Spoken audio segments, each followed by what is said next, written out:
talk more about jobs, and I don't know about the quiet quitting thing, quite honestly, but how about the August jobs report and unemployment and what's happening with the U.S. economy? And that's where we say hello to William Lee, Chief Economist at the Milken Institute here. And what do you think about this quiet quitting thing? No? Well, quiet quitting, quiet firing is, to me, the best symptom of my thesis that people are not in the jobs that are right for them. That if they were in the right job that fed their passion, it wouldn't feel like work. It would feel like joy. You just like doing stuff that feeds your passion. So the churn that we see in the labor market, all the quits, all the vacancies, is to me symptomatic of people are not allocated to the right kind of jobs, and employers have not been able to find the right kind of workers. Well, we think you have the perfect job because you're talking to us, and we want to talk to you about this jobs number because, as I said earlier in the show, is that the unemployment rate did tick up a little bit. But my argument to this is that these numbers, plus or minus a couple 100,000 is a rounding error in our country.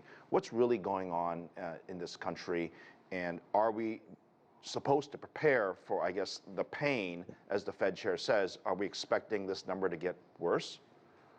Well, Phil, these employment numbers are truly looking in the rearview mirror. And if you keep looking in the rearview mirror, you're going to see a terrific scenario for the economy, which is a very strong economy, job that's producing a lot of jobs. But right in front of you is this big boulder called the recession, the slowdown. And when that smacks into you, you're suddenly going to find a lot of people being laid off, and you're going to find a lot of people not being able to find jobs. And that's something that we all have to worry about. But right now, this is a Goldilocks report. The Fed and everyone else should be very happy that things are kind of meandering along, they're kind of slowing down, and the unemployment went up not because there were fewer people employed. In fact, there were more people employed, according to the household survey of 400,000 and so, but it's because more people started to come back into the labor force to look for jobs, especially women.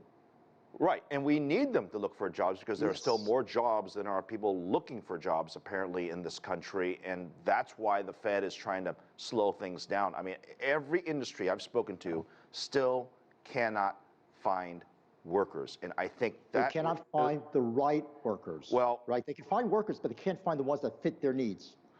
Fair enough, but the point being is that if the unemployment rate doesn't go high enough, many of these people who aren't working or aren't looking for work, as you say, they're not even going to look for work. So there has to be, as the Fed says, some pain, doesn't there? I mean, I'm not agreeing with him. I'm just throwing you the devil's argument here, is that almost to keep the economy rolling, we need to have unemployment going higher, which is so strange to say.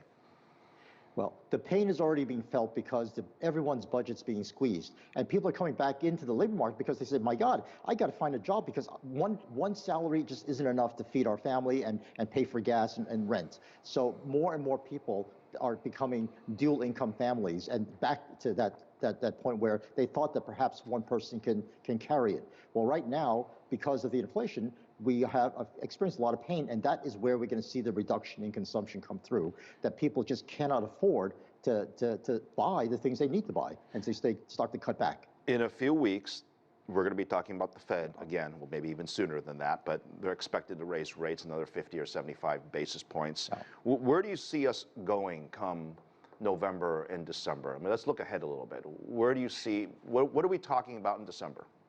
The key thing to look at, Phil, would be the core CPI, core inflation numbers. Get rid of food and energy, see where rents and other kind of services are going. If they are starting to continue to rise at the pace that we see today, and they continue to spread to some more and more sectors are starting to experience high price increases, then the Fed is going to aggressively go with 75, 50, 75, all the way to the end of the year, raise rates to about 4% or perhaps even higher.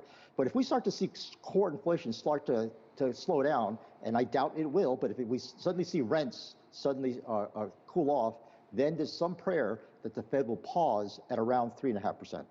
This job issue, what advice would you give to employers that can't find the right people? Do they need to raise wages? Because if they raise wages, then the inflation thing, again, is going to be an issue, or they can just not raise wages. What's your advice?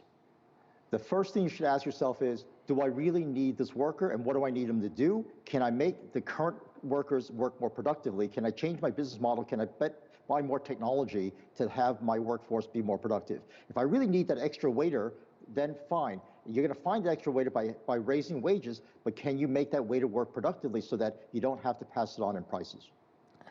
as you can see on your screen there, we're talking about wage growth and how it's cooled last month. And a lot of people associate wage growth with inflation. And this might be controversial, but do you think the increase in minimum wage and the increase in wages has had a parallel coincidence with inflation? In other words, what is the relationship between the two? The fear for the Fed is that it has a relationship with future inflation. The 5.25% wage increase that we see today, if it becomes 6.5%, and then it gets passed on to prices, and prices start going up 9 and 10%, we've got a real problem called the wage price spiral. And that's something the Fed absolutely is going to step on and prevent happening. All right, William Lee, it's always good to see you. I know we're ahead of a long weekend. Thank you for helping us digest these jobs numbers. We're going to have you back very soon, I'm sure, to talk about the lead up into the big Fed meeting. In the meantime, have a fantastic weekend. You too. Thanks for having me.